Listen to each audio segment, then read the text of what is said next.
1 hour. That's all it took.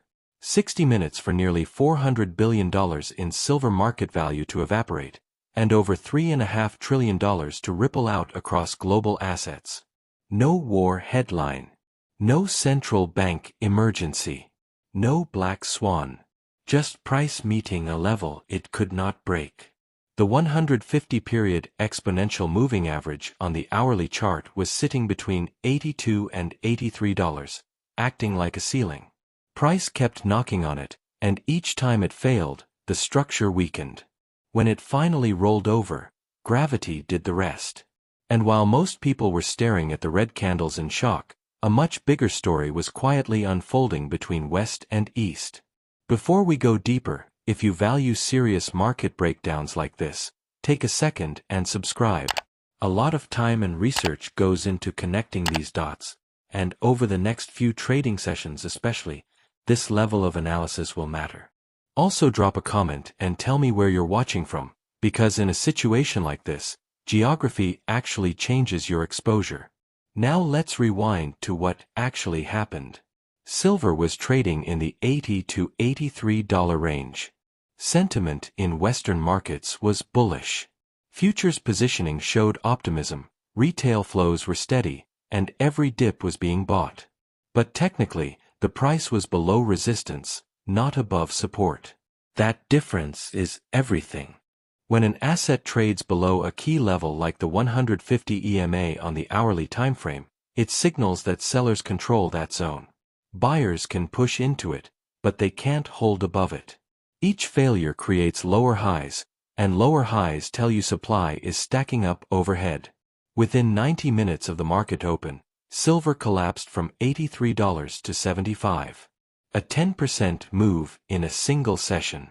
That's not normal volatility. That kind of move forces liquidations. Leveraged longs get wiped. Margin calls trigger forced selling. Algorithms cascade the downside. But it didn't stop at silver. Gold dropped nearly 3.8%. Erasing around $1.3 trillion in market cap. The S&P 500 fell about 1%, which translated to roughly $600 billion in equity value gone. The Nasdaq slid over 1.6%, another $600 billion wiped out. Even crypto lost around $70 billion in minutes. In total, close to $3.6 trillion disappeared across asset classes in about an hour and a half. But here's the part almost nobody focused on. While Western paper silver was trading at $75 to $76, physical silver in Shanghai was holding around $82, with futures near $85. A $7 premium. That's roughly a 9% gap between paper price discovery in the West and physical demand pricing in the East. Under normal conditions, that kind of premium does not last. Arbitrage desks would immediately buy in New York or London, ship metal east, and close the gap. That buying pressure would lift Western prices. But there was one critical variable in play. The Shanghai Metals Exchange was about to close for Chinese New Year for 8 consecutive trading days. 8 days without the world's largest physical silver buyer actively participating in price discovery. 8 days where the arbitrage mechanism between paper and physical markets would be effectively disabled. When both ecosystems are open, prices stay aligned because traders can exploit gaps. When one side goes dark, the other side can move more freely. And historically, during previous Lunar New Year shutdowns, Western paper silver has shown disproportionate downside pressure. In prior years, declines of 6 to 7% during the closure window were recorded, while Asian physical premiums expanded at the same time. So the timing here was not random. Silver fails at the 150 EMA. Paper prices roll over aggressively. Shanghai is about to go silent for 8 days. And on top of that, significant silver options contracts are set to expire during this same window. If you're a large institution that has written call options at $85 or $90, every dollar silver stays below those strikes at expiration is pure profit. If you're holding large net short futures positions, lower prices allow you to cover at a gain. According to CFTC positioning reports, commercial traders, which include major financial institutions, have historically maintained substantial net short exposure in silver futures. Meanwhile, COMEX-registered silver inventories have been hovering around the 50 to 60 million ounce range, while open interest represents claims on over 500 million ounces. That's roughly 9 paper claims for every ounce of deliverable metal. It works as long as most contracts are cash settled. It becomes fragile if too many participants demand delivery at once. Now layer in the ETF structure. The largest silver ETF, SLV, holds physical metal and issues shares designed to track spot price. Those shares are supposed to align closely with net asset value, the actual value of the silver held divided by shares outstanding. But sometimes SLV trades at a discount to NAV. When that happens, authorized participants, typically large banks, can buy discounted shares, redeem them for physical silver at NAV value, and use that metal to satisfy other obligations, including short futures deliveries. In periods of stress, SLV has seen massive redemptions. In 2020 alone, over 100 million ounces moved through creation and redemption cycles as volatility surged.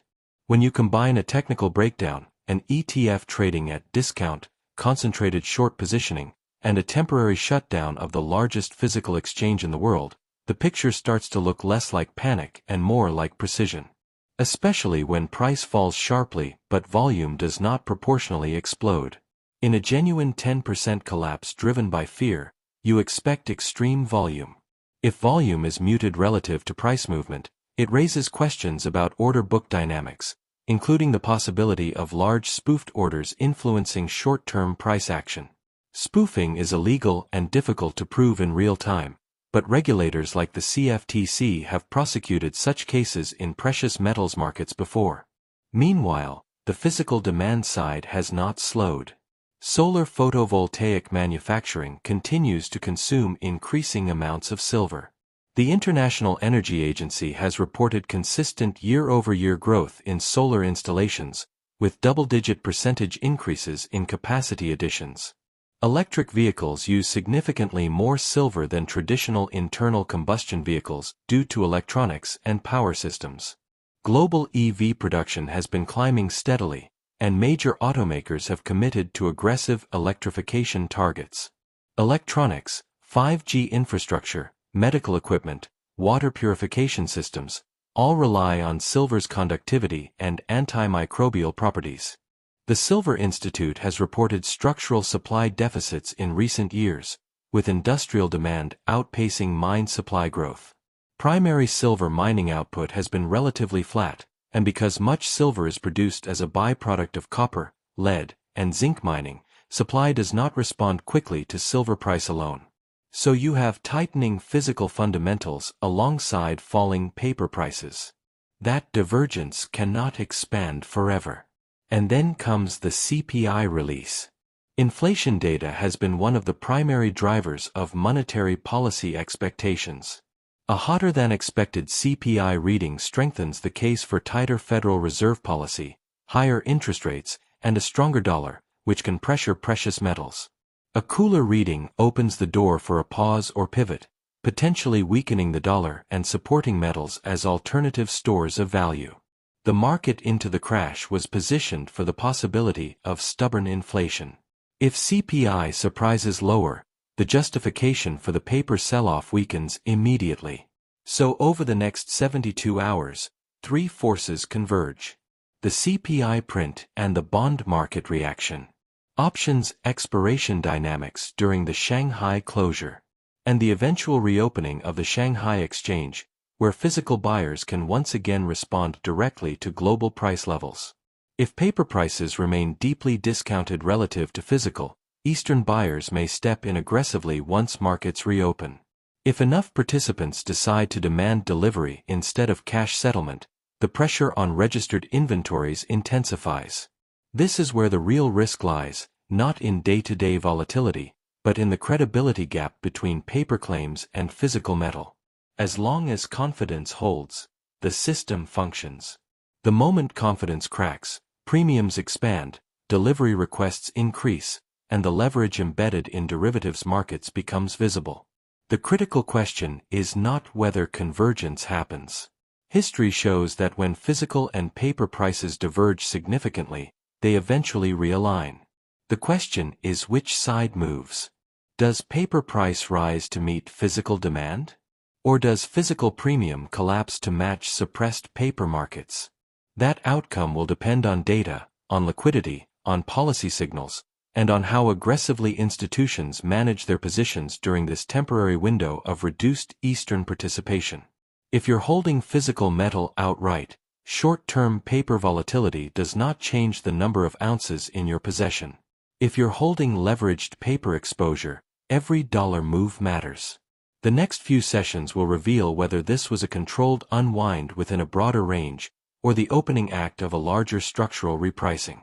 Markets rarely telegraph intent clearly. But sometimes the clues line up: technical failure at a widely watched level, concentrated positioning, ETF discount mechanics, inventory ratios, seasonal exchange closures, and a major macro data catalyst within 24 hours. That is not noise. That is a setup. What happens when Shanghai reopens will tell us whether the $7 premium was a temporary distortion or a signal of deeper strain. What happens after CPI will tell us whether macro policy reinforces the move or invalidates it.